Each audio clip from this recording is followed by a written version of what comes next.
కదండి. ఎన్ని కోట్లు మనం సంపాదించినా మన కోసమా? కోట్లు సంపాదించిన వాళ్ళు ఎవరినైనా మీరు గమనించండి, 2 పూట్ల భోజనం చేయరు, కనీసం 2వ పూట చపాతీ తింటే అరగదు, 1 పూటే అన్నం. అది కూడా కర్మ. 2వ చపాతీ తినకూడదు, బరువు పెరుగుతాడు. అందులో ఒక చట్నీ వేయకూడదు, బీపీ. అందులో ఒక పంచదార వేయకూడదు, షుగర్. దేనికి నీ 100 కోట్లు పని లేక 2వ పూట అన్నం తినే యోగం లేనప్పుడు.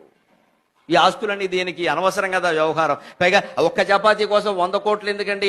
ఎంత ధరలు పెరిగినా ఇండియాలో ఒక్క చపాతీ 100 కోట్లు అవ్వలేదు. ఇంకా చాలా తక్కువలోనే ఉన్నాయి. అవసరం లేదు, అంత డబ్బు అవసరంలా. మనం ఎందుకు సంపాదిస్తాం తెలుసా? మమకారం, వ్యామోహం. ఇదంతా నా పిల్లలకి ఇవ్వాలి, ఇదంతా నా పిల్లలకి ఇవ్వాలి. నా పిల్లలే నా వాళ్ళు, నేను, నా భార్య, నా పిల్లలు, నా కుటుంబం. మిగిలిన వాళ్ళు ఏమైపోయినా సరే వీళ్ళే నాకు ముఖ్యం. వాళ్ళకి ఇవ్వాలి కదండి. ఎన్ని కోట్లు మనం సంపాదించినా మన కోసమా? కోట్లు సంపాదించిన వాళ్ళు ఎవరినైనా మీరు గమనించండి, 2 పూట్ల భోజనం చేయరు, కనీసం 2వ పూట చపాతీ తింటే అరగదు, 1 పూటే అన్నం.